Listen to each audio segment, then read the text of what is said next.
അസ്സലാമലൈക്കും. പ്രപഞ്ചനാഥൻ്റെ പ്രഥമവും പ്രധാനിയുമായ പ്രവാചകൻ മുത്തുമുഹമ്മദ് മുസ്തഫ സ്വല്ലല്ലാഹു അലൈഹി വസല്ലമയുടെ ജീവിത ചരിത്രമാണ് ഞാൻ നിങ്ങളിൽ എത്തിക്കുന്നത്.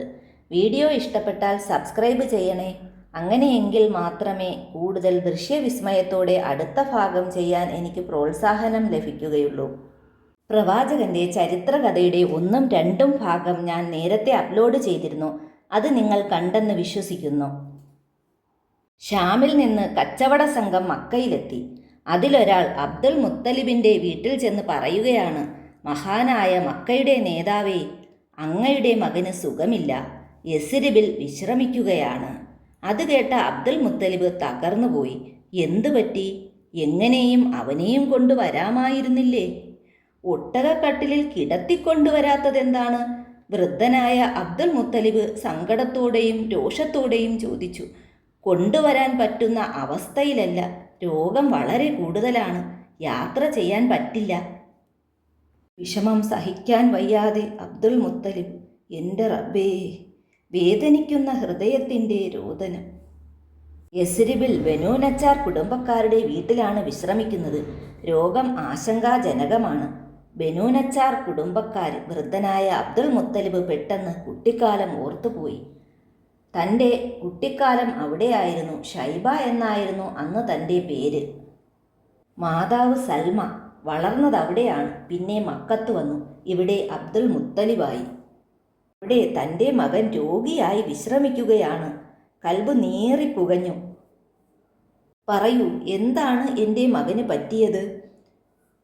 മടക്കയാത്രയിലാണ് രോഗം തുടങ്ങിയത്. യസ്രിബ് വരെ ഒരു വിധത്തിലെത്തി. മരുന്നുകൾ നൽകി, നല്ല പരിചരണവും കിട്ടി. കൊണ്ടുവരാൻ പറ്റില്ലെന്ന് കണ്ടപ്പോൾ ഞങ്ങൾ ഇഞ്ഞു പോന്നു. എൻ്റെ പൊന്നു മോനെ, വൃദ്ധ നയനങ്ങൾ നിറഞ്ഞൊഴുകി. മോനെ ഹാരിസ്. പാപ്പ മൂത്ത മകനെ വിളിച്ചു. ഹാരിസ് ഓടിയെത്തി. നീ തന്നെ പോണം. രോഗം കുറവില്ലെങ്കിൽ ഒട്ടകക്കട്ടിലിൽ കിടത്തിക്കൊണ്ടുവരണം. സഹായത്തിന് ആളുകളെയും കൊണ്ടുപോകണം. പോകാം പാപ്പ.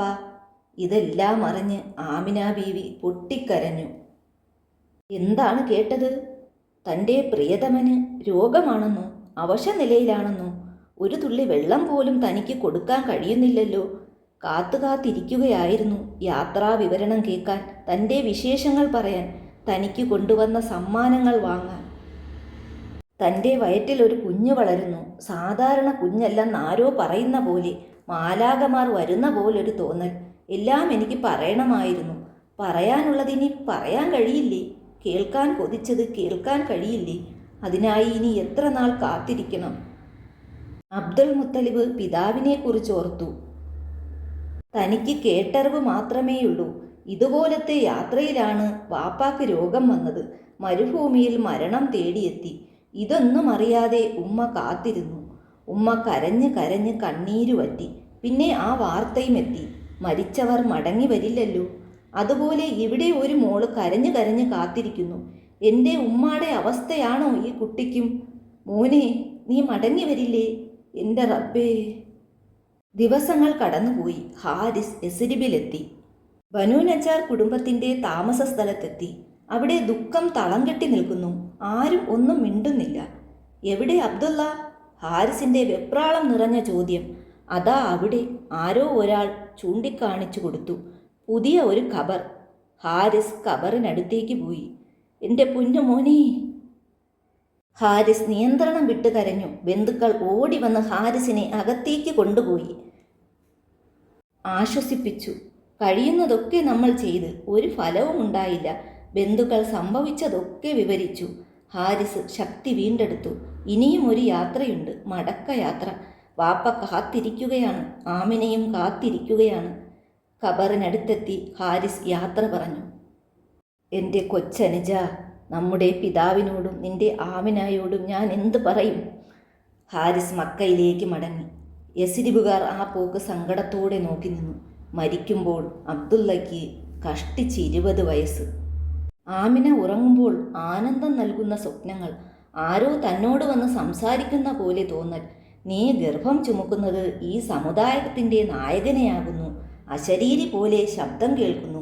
നിന്റെ കുഞ്ഞിന് മുഹമ്മദ് എന്ന് പേരിടണം. ശത്രുക്കളിൽ നിന്ന് രക്ഷയ്ക്കായി അള്ളാഹുവിനോട് തേടിക്കൊണ്ടിരിക്കണമെന്നൊക്കെ ആരോ പറയുന്നു. എൻ്റെ കൂടെ ഒരു കഥ കൂടി പറയാതെ പറ്റില്ല. യമൻ വളരെ മുമ്പ് തന്നെ ലോകപ്രശസ്തമായ നാടാണ്. ഒരുപാട് നാള് നജ്ജാഷി രാജാവിൻ്റെ പരിധിയിലായിരുന്നു. രാജാവ് യമൻ രാജ്യം ഭരിക്കാൻ ഒരു ഉദ്യോഗസ്ഥനെ വെച്ച്. അദ്ദേഹത്തിൻ്റെ പേര് അറിയാത്ത്. അറിയാത്ത് ഒരു സഹായിയെ വെച്ചു. അദ്ദേഹത്തിൻ്റെ പേര് അബ്രഹത്ത്. രണ്ടുപേരും ക്രിസ്ത്യാനികളായിരുന്നു. അറിയാത്ത നല്ലവനും അബ്രഹത്ത് ദുഷ്ടനുമായിരുന്നു. എല്ലാ അധികാരവും തനിക്ക് ലഭിക്കാൻ അറിയാത്തിനെ അബ്രഹത്ത് കൊന്നുകളഞ്ഞു. അറിയാത്തിനെ വധിച്ച ശേഷം അബ്രഹത്ത് ഭരണമേറ്റെടുത്തു.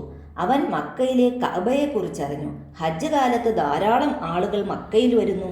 അബ്രഹത്തിന് അസൂയ തോന്നി. അതുപോലൊരു ദേവാലയം ഇവിടെ പണിയണം. ജനങ്ങളോട് ഇവിടെ വന്ന് ആരാധിക്കാൻ പറയണം. ശില്പസൗന്ദര്യം വഴിഞ്ഞൊഴുകുന്ന ഒരു ദേവാലയവും പണിത് കാത്തിരുന്നു. എന്നാൽ അക്കൊല്ലത്തെ ഹജ്ജ് കാലത്തും എല്ലാവരും മക്കയിലേക്ക് തന്നെ പോയി. അബ്രഹത്തിന് ദേഷ്യം വന്നു. അബ്രഹത്ത് കഅബ തകർക്കണമെന്ന് തീരുമാനിച്ചു. വലിയ സൈന്യവുമായി മുന്നിൽ ആനപ്പടയുമായി മക്കയിലേക്ക് യാത്രയായി. മക്കാനിവാസികൾ ഭയചകിതരായി. അബ്രഹത്തിൻ്റെ വലിയ സൈന്യത്തെ നേരിടാൻ അബ്ദുൾ മുത്തലിബിന് കഴിയുമായിരുന്നില്ല. മക്കയുടെ നേതാവായ അബ്ദുൾ മുത്തലിബ് പറഞ്ഞു, ഇത് അള്ളാഹുവിൻ്റെ ഭവനമാണ്, അത് അള്ളാഹു സംരക്ഷിച്ചുകൊള്ളും, ഒരാൾക്കും ഇത് തകർക്കാനാകില്ല. ആനപ്പട നീങ്ങി കഅബാലയം തകർക്കാൻ വന്നു. അപ്പോൾ ആകാശത്ത് ഒരുതരം പക്ഷികൾ പ്രത്യക്ഷപ്പെട്ടു. അവരുടെ ചുണ്ടുകളിൽ ഒരുതരം കല്ലുകൾ. കല്ല് വീണവർ അവിടെ മരിച്ചു വീണു. അബ്രഹത്തിൻ്റെ സൈന്യം ചിതറിയോടി. അബ്രഹത്ത് ജീവനും കൊണ്ടോടി. ഈ സംഭവത്തെ ആനക്കലഹം എന്ന് വിളിക്കുന്നു. ഈ സംഭവം നടന്ന വർഷം ഗജവർഷം എന്നറിയപ്പെടുന്നു. ഗജവർഷം 1-ാം വർഷം നബി സല്ലല്ലാഹു അലൈഹി വസല്ലമ ജനിച്ചു. റബീഉൽ അവൽ 12 തിങ്കളാഴ്ച പ്രഭാത സമയം. അതൊരു സാധാരണ പ്രസവമായിരുന്നില്ല. ധാരാളം സംഭവങ്ങൾ അന്നുണ്ടായി. കുട്ടിയുടെ ചേലാകർമ്മം ചെയ്തിട്ടുണ്ടായിരുന്നു. കണ്ണുകളിൽ സുറുമ എഴുതിയിട്ടുണ്ട്. ശരീരത്തിൽ എണ്ണ പുരട്ടിയിട്ടുണ്ട്. കൈ രണ്ടും നിലത്തു കുത്തി തല ഉയർത്തിപ്പിടിച്ച് കിടക്കുന്നു. ഇതൊരു അത്ഭുത ശിശു തന്നെയാണ്. ഇങ്ങനെ ഒരു കുട്ടി പ്രസവിക്കുമെന്ന് ആദം നബി തൻ്റെ ജനതയോട് പറഞ്ഞിരുന്നു. എല്ലാ വേദഗ്രന്ഥങ്ങളിലും ഈ കുട്ടിയുടെ വരവിനെക്കുറിച്ച് രേഖപ്പെടുത്തിയിരുന്നു. കുട്ടി ജനിക്കും മുമ്പ് തന്നെ കുട്ടിയുടെ അച്ഛൻ മരിക്കുമെന്നും വേദം പഠിച്ച പണ്ഡിതന്മാർക്ക് അറിയാമായിരുന്നു. എന്തൊരഴക്, എന്തൊരു പ്രകാശം! വിവരമറിഞ്ഞ് അബ്ദുൾ മുത്തലിബ് ഓടിയെത്തി. കുട്ടിയെ കോരിയെടുത്ത് കഅബാലയത്തിലേക്ക് ഓടി. 7-ാം ദിവസം അക്കീക്ക അറുത്തു. ബന്ധുക്കളും ഖുറൈശി നേതാക്കളും വന്നു. അവർക്കൊക്കെ വിഭവങ്ങൾ നിറഞ്ഞ ഭക്ഷണം നൽകി. മുഹമ്മദ് എന്ന് പേരിട്ടു. അബ്ദുള്ളയുടെ വിയോഗം മക്ക നിവാസികളുടെ ദുഃഖമായിരുന്നു. അബ്ദുൾ മുത്തലിബിൻ്റെ ദുഃഖം അവർക്ക് തീരാ വേദനയായിരുന്നു. ഇപ്പോൾ ആ മനസ്സിലും ഇരിപ്പിലും സംസാരത്തിലും സന്തോഷം അലതല്ലുന്നു. അബ്ദുള്ളയുടെ സഹോദരങ്ങളെല്ലാം സഹോദരപുത്രനെ സ്നേഹിച്ചു ലാളിച്ചു പരിചരിച്ചു. അന്ത്യപ്രവാചകനെ പ്രസവിച്ച മാതാവിനെ നമ്മൾ ആദരിക്കണം. അവരുടെ പേര് കേൾക്കുമ്പോൾ റളിയല്ലാഹു അൻഹ എന്ന് പറയണം. നബി സല്ലല്ലാഹു അലൈഹി വസല്ലമയെ പ്രസവിച്ച സമയത്ത് മക്കയിൽ നിലവിലുണ്ടായിരുന്ന ഒരു സമ്പ്രദായമുണ്ട്. കുഞ്ഞുങ്ങളെ മുല കൊടുത്ത് വളർത്താൻ വേണ്ടി ആരോഗ്യവതികളായ സ്ത്രീകളെ ഏൽപ്പിക്കും. അവർ ഗ്രാമങ്ങളിൽ കൊണ്ടുപോയി വളർത്തും. മക്ക ഒരു പട്ടണമാണ്. ശുദ്ധമായ അറബി പഠിക്കണമെങ്കിൽ ഗ്രാമങ്ങളിൽ വളരണം. ഇൻഷാ അല്ലാഹ് പ്രവാചകൻ മുത്തു മുഹമ്മദ് മുസ്തഫ സല്ലല്ലാഹു അലൈഹി വസല്ലമയുടെ ജീവിത ചരിത്രം ഇനി അടുത്ത ഭാഗത്തിലൂടെ പറയാം. അസ്സലാമു അലൈക്കും.